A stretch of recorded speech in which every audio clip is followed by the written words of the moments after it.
ஒரு மகிழ்ச்சியான செய்தி. இதயம் நல்லெண்ணெயின் விலை லிட்டருக்கு ரூபாய் 105 குறைஞ்சிருக்கு.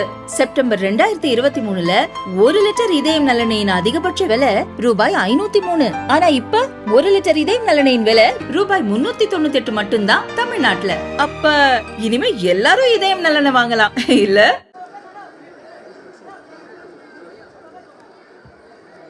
அன்பார்ந்த பெரியோர்களே, தாய்மார்களே,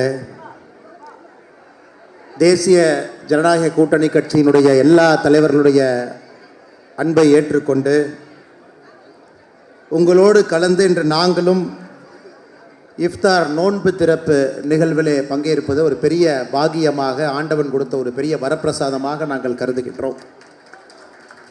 தேசிய ஜனநாயக கூட்டணியினுடைய எல்லா தலைவர்களுடைய அழைப்புதலை ஏற்று, எங்களுடைய அன்பை ஏற்று இந்த நிகழ்வுக்கு வந்திருக்கக்கூடிய எல்லா இஸ்லாமிய சொந்தங்களுக்கும் இந்த நேரத்தில் என்னுடைய நெஞ்சார்ந்த நன்றிகளை தெரிவித்துக் கொள்கின்றேன். அன்பு சொந்தங்களே, எனக்கு 5 நிமிடம் நேரம் இருக்குது பேசுறதுக்கு. 5 நிமிடம் பேச முடியுங்க. 6:26க்கு நாம் நோன்பு திறக்க வேண்டும். மிக முக்கியமாக பாரதிய ஜனதா கட்சியினுடைய தலைவர்கள் பேசுவதை விட, ஏன்னா நம்முடைய கட்சி சார்பாக நம்முடைய முன்னாள் ஆளுநர், முன்னாள் மாநில தலைவர் அக்கா தமிழிசை சவுந்தரராஜன் அவர்கள் மிகச் சிறப்பாக பேசியிருக்கிறாங்க. நம்முடைய கொள்கை என்ன, தனிப்பட்ட முறையில் ஆளுநராக எப்படி அவங்க ஒரு நோன்பு திறப்பு விழாவை நடத்தினாங்க. அதனால் நாங்கள் தனித்தனியாக பேசுவதை விட கூட்டணி கட்சியினுடைய தலைவர்கள் இங்கே பேசுவது தான் ஒரு பெரிய பாக்கியமான கருதுறேன். தலைவர்கள் எல்லோரும் இன்றைக்கி தேசிய ஜனநாயக கூட்டணியில் பாரத பிரதமர் நரேந்திர மோடி ஐயா அவருடைய தலைமையை ஏற்றுக்கொண்டு பயணம் செய்து கொண்டிருக்கின்றார். எல்லா கட்சியிலும் சிறுபான்மை தொண்டர்கள் தலைவர்கள் இருக்கின்றார்கள். சிறுபான்மை மக்களுக்காக மேடையில் இருக்கக்கூடிய எல்லா தலைவர்களும் உழைத்துக் கொண்டிருக்கின்றார்கள். அதில் எந்த மாற்று கருத்தும் இல்லைங்க ஐயா.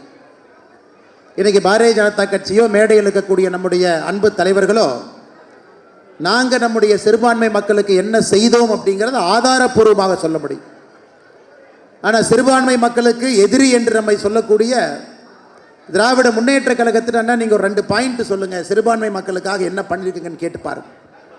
உதாரணத்திற்கு, சிறுபான்மை மக்கள் அதிகமாக வாழக்கூடிய மாவட்டத்தில் பாரத பிரதமருடைய வீடு கட்டும் திட்டத்தில் சராசரியாக இன்றைக்கி 31% வீடுகள் சிறுபான்மையின மக்களுக்கு இந்தியாவில் போயிட்டு இருக்குதுங்க. இதெல்லாம் ஆதாரத்தின் அடிப்படையில் நம்ம சொல்லலாம். திராவிட முன்னேற்ற கழகத்தை போல, நம்முடைய முதலமைச்சர் ஐயா ஸ்டாலின் அவர்களைப் போல இஃப்தார் நோன்பு திறக்கக்கூடிய நிகழ்ச்சியில் மட்டும்தான் சிறுபான்மை மக்களுக்கு பக்கத்தில் உட்கார்ந்து உங்களுடைய பாதுகாவல் நாங்கள் பேசுவாங்க. மற்றபடி 4 ஆண்டு காலம் அவங்களுடைய ஆட்சியில் எந்த விதமான விஷயமே இருக்காது. அதே போல் பாரத பிரதமருடைய முத்ரா கடன் வாங்கக்கூடிய திட்டம், முத்ரா கடன் திட்டத்தில் 32 லட்சம் கோடி ரூபாய் இன்னைக்கு மக்களுக்கு கடனாக கொடுக்கப்பட்டிருக்கிறது. அதில் 36% அந்த திட்டத்தில் சிறுபான்மை மக்கள் பயனடைந்திருக்கின்றார்கள். முத்ரா கடன் திட்டத்தில் பாரத பிரதமருடைய விவசாய கௌரவ நிதி திட்டத்தில் 33% சிறுபான்மையர்கள். பாரத பிரதமருடைய உஜ்வாலா திட்டத்தில் 37% சிறுபான்மையின மக்கள். இஸ்லாமிய பெண் குழந்தைகள் படிப்பதற்காக படித்து முடித்த உடனே, ஸ்கூல் படித்தவுடன் 51,000 ரூபாய் நம்முடைய பிரதமர் அவர்கள் வந்த பிறகு ஆரம்பித்த திட்டங்கள். இந்த மாதிரி நான் சொல்லிக்கிட்டே போகலாம்.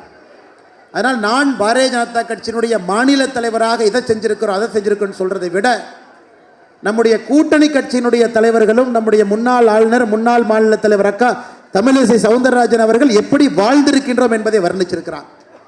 அதை நீங்கள் என்னுடைய அன்பு வேண்டுகோள், ஒரு 10 நிமிஷம் இந்த நோன்பு நிகழ்வு முடிந்த பிறகு வீட்டுக்கெல்லாம் போகும் பொழுது கொஞ்சம் உங்களுடைய மனதை திறந்து, ஒரு 10 நிமிஷம் மனதை திறந்து, பாரத பிரதமர் நரேந்திர மோடி ஐயாவை பற்றி, தேசிய ஜனநாயக கூட்டணி எங்கேயாவது நாம் சிறுபான்மை மக்களுக்கு எதிரியாக எங்கேயாச்சும் இருந்திருக்கிறோமா அப்படின்னு நீங்கள் ஒரு 10 நிமிஷம் யோசிச்சிங்கன்னா போகிற, வேறு எதுவும் எனக்கு வேண்டாம். நான் பேசுகின்றேன், நான் புகழ்ந்து பேசுகின்றேன், எங்களுடைய தலைவர்களை நாங்கெல்லாம் புகழ்ந்து பேசுகின்றோம் என்பதை தாண்டி உங்களுடைய பாதத்தை தொட்டு நான் கேட்பது 10 நிமிஷம் மனசை திறந்து, தேசிய ஜனநாயக கூட்டணியினுடைய தலைவர்கள் யாராவது தப்பு பண்ணியிருக்கிறோமா, இந்தியாவிலே 11 ஆண்டு ஆட்சி காலத்தில் எங்கேயாச்சும் தப்பு நடந்திருக்கா அப்படிங்கிறத ஒரு நிமிஷம் நீங்கள் யோசிச்சுப்பாங்க. அந்த தப்புக்கு பாரதிய ஜனதா கட்சியோ, தேசிய ஜனநாயக கூட்டணியோ, பாரத பிரதமர் நரேந்திர மோடி அவர்களோ எங்கேயாச்சும் காரணமான ஒரு நிமிஷம் யோசிச்சுப்பாரு. எனக்கு 20 நாடுகள் அதனுடைய உயர்ந்த விருதை பாரத பிரதமர் கொடுத்திருக்கிறாங்க. 20 நாடுகள். ஆனால் எத்தனை பேருக்கு தெரியும், அதில் 7 இஸ்லாமிய நாடுகள் தன்னுடைய உயரிய விருதை பாரத பிரதமர் கொடுத்திருக்கிறாங்க. எத்தனை பேருக்கு தெரியும்? சவுதி அரேபியாவுடைய உயரிய விருது order of Abdul Aziz.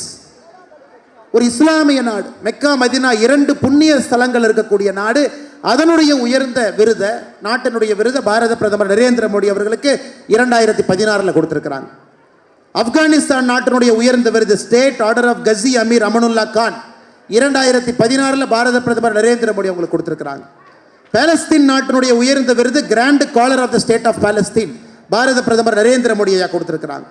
United அரபு எமிரேட்ஸினுடைய உயர்ந்த விருது ஆர்டர் ஆஃப் சயீத் பாரத பிரதமர் நரேந்திர மோடி கொடுத்திருக்கிறாங்க. பஹ்ரைன் நாட்டினுடைய உயர்ந்த விருது king Hamad order of renaissance பாரத பிரதமர் நரேந்திர மோடி கொடுத்திருக்கிறாங்க. ஈஜிப்ட் நாட்டினுடைய உயரிய விருது ஆர்டர் ஆஃப் த நைல் பாரத பிரதமர் நரேந்திர மோடி கொடுத்திருக்கிறாங்க. குவைத் நாட்டினுடைய உயரிய விருது order of Mubarak al Kabeer 2024 கொடுத்திருக்காங்க. அது மட்டும் தாங்க ஐயா நான் சொல்றேன். இந்த நாடுகள் எல்லாம் இன்று பாரத பிரதமர் நரேந்திர மோடியாவுக்கு சிவப்பு கம்பளத்தை விரித்து வரவேற்பு கொடுத்து கொண்டிருக்கின்றார். அது ஈஜிப்டாக இருக்கட்டும், சவுதி அரேபியாக இருக்கட்டும், பஹ்ரைனாக இருக்கட்டும், பாலஸ்தீனாக இருக்கட்டும், யுஏஆக இருக்கட்டும். ஆனால் இங்கே சும்மா மணிப்பூர் மேப்பில் எங்கே இருக்குன்னே தெரியாது.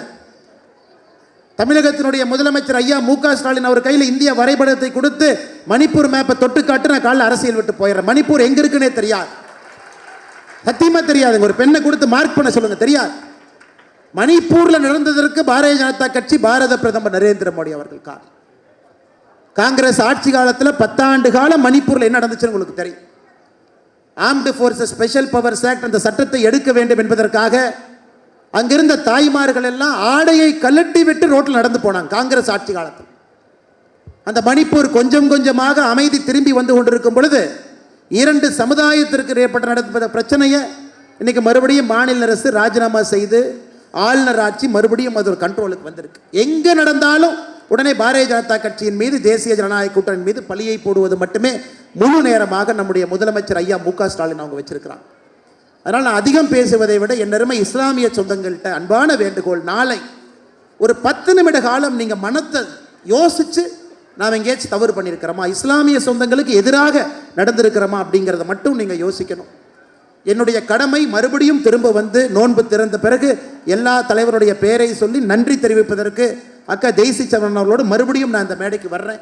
அதனால் நோன்பு திறக்கிற நேரம் அதிகமாக நெருங்கிருச்சனால எல்லா தலைவர்கள்ட்டையும் மறுபடியும் வந்து உங்களை வரவேற்கின்றேன் என்று சொல்லி என்னை உரையை முடித்து இந்த வாய்ப்பு கொடுத்த நம்முடைய சிறுபான்மை அணியினுடைய எல்லா சொந்தங்களுக்கும் நன்றி தெரிவித்துக் கொள்கின்றேன். நன்றி, வணக்கம். பாரத் மாதா கி ஜெய். நன்றி திரு அண்ணாமலை அவர்களே. அடுத்ததாக நோன்பு துறத்தல், இறை பிரார்த்தனை, திருக்குரான் ஓதுதல் வேலூர் இப்ராஹிம் அவர்கள்.